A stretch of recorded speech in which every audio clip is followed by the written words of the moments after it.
ትናንት ምሽት የሆነውን ተመልክተናል። ማንቸስተር ሲቲ ተመልሷል።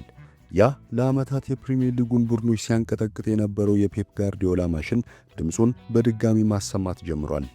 ፉላም 3-0 በሆነ ሰፊ ውጤት ሲያሸንፉ ውጤቱ ብቻ ሳይሆን ያሳዩት ፍጥነት፣ ጉልበትና ጨካኝ አጨራረስ አስፈሪ ነበር። ይህ ለአርሰናል የተላከ ግልጽ የማስጠንቀቂያ ደውል ነው። አንቶን ሴሜንዮና ኤርሊንግ ሃላንድ የሰሩት ሥራ አስገራሚ ነበር። አሁን ሁሉም አይኖች ወደ አርሰናል ዞረዋል። ዛሬ ሐሙስ ምሽት መድፈኞቹ ወደ ጂቴክ ኮሚኒቲ ስቴዲየም ሲጓዙ የሲቲን ትንፋሽ ከኋላቸው እየሰሙ ነው። ብሬንትፎርድ በሜዳቸው እንዴት እንደሆኑ እናውቃለን። ኒውካስልን ያሸነፉበትን መንገድ ተመልክተናል። ይህ ጨዋታ ለአርሰናል የዋንጫ ጉዞ የሞት ሽረት ያህል ነው። ሲቲ ሥራውን ሰርቶ ጨርሷል። አርሰናል ዛሬ ምሽት ምላሽ ይሰጥ ይሆን? በዛሬው ፕሮግራማችን የትናንቱን የሲቲ ታክቲካዊ ሚስጥርና የዛሬውን የአርሰናል ወሳኝ ፈተና በዝርዝር እንተነትናለን። አብራችሁን ቆዩ። በቅድሚያ ትናንት ምሽት በኢታድ ስቴዲየም ስለተፈጠረው ነገር እንይ። በአንድ ወቅት ማንቸስተር ሲቲ እንደ ፉላም ያሉ የሊጉ መካከለኛ ክለቦች ሲያሸንፍ ለዜናነት እንኳን አይቀርብም ነበር። ምክንያቱም የፔፕ ጋርዲዮላ ማሽን ሁሌም የሚያደርገውን ነገር ስለሚያውቅ። ነገር ግን በዘንድሮ የውድድር ዓመት ይህ 3-0 ድል ትልቅ ትርጉም አለው። ምክንያቱም ሲቲ ምን ማድረግ እንደሚችል ለራሱም ሆነ ለተቀናቃኞቹ ያስታወሰበት ምሽት ስለነበር። በዚህ ጨዋታ ላይ ልዩነቱን የፈጠረው ሰው ገና በጥር ወር ከቦርንሞዝ የመጣው አንቶን ሴሜንዮ ነው። ጨዋታው በተጀመረ የመጀመሪያዎቹ 30 ደቂቃዎች ውስጥ ብቻ አንድ ጎል አግብቶ ለሌላ ጎል ኳስ በማመቻቸት ጨዋታውን ገደለው። የልጅ ወደ ሲቲ ከመጣ በኋላ በ9 ጨዋታዎች 7 ጎሎች ላይ ቀጥተኛ ተሳትፎ አድርጓል። ሴሜንዮ ለሲቲ የሰጠው ፍጥነትና በራስ መተማመን ቡድኑን እንደ አዲስ እንዲዋቀር አድርጎታል። ብዙዎች ፊልፎደን የፊቱን መስመር ይመሩታል ሲባል ሲጠበቅ፣ ሴሜንዮ ግን የዋንጫው ልዩነት ፈጣሪ እየሆነ መጥቷል። ሌላው ትልቁ ዜና የኤርሊንግ ሃላንድ መመለስ ነበር። ሃላንድ ላለፉት የሊግ ጨዋታዎች በክፍት ጨዋታ ጎል አላገባም ነበር። ትናንት ግን በካቪን ባሲ እግሮች መካከል አሾልኮ ያስቆጠራት ጎል አውሬው እንደገና መነሳቱን ያሳያል። አጨራረሱ ላይ የነበረው በራስ መተማመን ለተከላካዮች ያስፈራ ነበር። ነገር ግን ደስታው ሙሉ አልነበረም። ጋርዲዮላ በሁለተኛው አጋማሽ ሃላንድን ቀይሮ አውጥተውታል። ምክንያቱ ደግሞ የጡንቻ ህመም። ሃላንድ ለቀጣይ ጨዋታዎች ይደርሳል ወይስ አይደርስም የሚለው ጥያቄ የአርሰናልን ተስፋ ሊያለመልም ወይም ሊያጨልም ይችላል። ተጋጣሚ ፉልሃም መሃል ሜዳውን ለማጣበብ በጠባብ 4-4-2 ነበር የገባው። ፔፕ ይህንን ለመስበር ከጉዳት የተመለሰውን ራያን ኑሪን በግራና ወጣቱን ኒኮ ኦሬሊን በቀኝ በኩል አሰልፎ ነበር ወደ ሜዳ የገቡት። ሁለቱም መስመር ተከላካዮች ወደፊት በመሄድ የፈጠሩት ጫና ለሲቲ ድል ቁልፍ ነበር። በተለይ ኦሬሊ ለመጀመሪያ ጎል መገኘት የራሱን ድርሻ ተወጥቷል።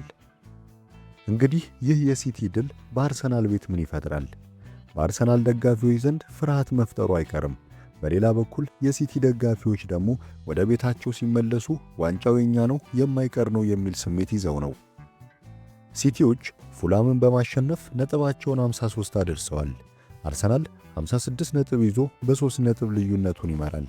ነገር ግን ዛሬ ካሸነፉ ልዩነቱን መልሰው ያሰፉታል።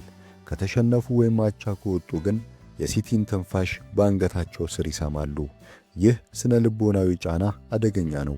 ተጫዋቾች በሜዳ ላይ ሲገቡ ስህተት መስራት የለብንም የሚል ጭንቀት ውስጥ ከገቡ እግሮቻቸው ሊከብዱ ይችላሉ። እዚህ ጋር ነው የአርቴታ የአመራር ብቃት የሚፈተነው። ወደ ዛሬው ምሽት ጨዋታ እንምጣ። ብሬንትፎርድ በሊጉ ሰንጠረዥ ከሊቨርፑል ጋር እየተፎካከሩ ያሉ ጠንካራ ቡድን ናቸው። ምንም እንኳን 9ኛ ደረጃ ላይ ቢሆኑም በውድድር ዓመቱ መጀመሪያ ብዙዎች ይወርዳሉ ብለው ነበር። ነገር ግን ይህ ቡድን ታምር እየሰራ ነው። የብሬንትፎርድ ጥንካሬ ለብዙዎች አስፈሪ ነው። ብሬንትፎርድ በሜዳው ሲጫወት ሌላ ቡድን ነው። በቅርቡ ጠንካራው ኒውካስል ዩናይትድን 3-2 ያሸነፉበት መንገድ ማየት ብቻ በቂ ነው።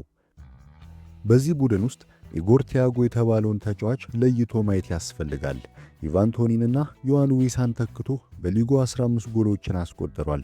ከየት እንዳመጡት አይታወቅም፣ ነገር ግን በጣም አደገኛ አጥቂ ነው። በተጨማሪም የብሬንትፎርድ የጎን ውርወራ እንደ ኮርነር ምት አደገኛ ነው። አርሰናል ጉልበት ለሚጠይቅ ጨዋታ መዘጋጀት አለበት። የአርሰናል ይህንን ጨዋታ እንዴት ይወጣዋል የሚለው ጥያቄ ምላሽ እጅግ አጓጊ ነው። ማርቲን ዙቢሜንዲና ዴክላን ራይስ መሃል ሜዳውን መቆጣጠር ይኖርባቸዋል። ትልቅ ለውጥ ያመጣል ተብሎ የታሰበው ካይ ሃቨርትዝ ቢሆንም ግን በጉዳት በዛሬው ጨዋታ አይሰለፍም። ለዚህ ጨዋታ ኤቤሬቺዜ መሃል ላይ መሰለፉ አይቀሬ ነው። በፊት መስመር ቪክተር ዮኬሬሽ ይኖራል። ተጫዋቹ ተከላካዮችን የማለፍ ብቃቱ አስደናቂ ቢሆንም አጨራረሱ ላይ ግን አሁንም ድረስ ጥያቄዎች አሉ። ዛሬ ላይ ግን ይህንን ማስተካከል ግዴታ ነው። በግራ መስመር ምናልባትም ትሮሳርድ ጉዳት ካለበት ወይም ማርቲኔሊ ሊሰለፉ ይችላሉ። ጨዋታው ምን ሊመስል ይችላል? ብሬንትፎርድ ወደ ኋላ ፈግፍጎ በመከላከልና በመልሶ ማጥቃት አርሰናልን ለማስጨነቅ ይሞክራል። አርሰናል ኳሱን ይቆጣጠራል። ነገር ግን ጨዋታው 0-0 በቆየ ቁጥር የአርሰናል ተጫዋቾችና ደጋፊዎች ጭንቀት ይጨምራል። ቢሆንም ግን አርሰናል ከማንቸስተር ዩናይትድ ጨዋታ ወዲህ የማሸነፍ ሜንታሊቲው ጨምሯል። የብሬንትፎርዱ ኬቪን ሻዳ ለመሰለፉም ትልቅ እፎይታ ነው። ጨዋታው በጣም ጠንካራና ትግል የተሞላበት ይሆናል። ነገር ግን አርሰናል የሲቲን 3-0 ድል ተከትሎ ምላሽ ለመስጠት ስለሚገደድ በጠባብ ውጤት ምናልባትም 2-1 ወይም 1-0 ያሸንፋል ብዬ እገምታለሁ። 3 ነጥቡን ይዞ ልዩነቱን ጠብቆ ይመለሳል። የእናንተስ ግምት ምንድን ነው? የሲቲ ማስጠንቀቂያ አርሰናልን ያርበደብደዋል ወይስ ያነሳሰዋል? ኮሜንት ላይ አስቀምጡልኝ። የዛሬው ፕሮግራማችን ይህንን ይመስል ነበር። ስላዳመጣችሁ እናመሰግናለን። በሌላ ቪዲዮ እስከምንገናኝ ድል ለተሻለው ቡድን ብለናል። መልካም ጊዜ።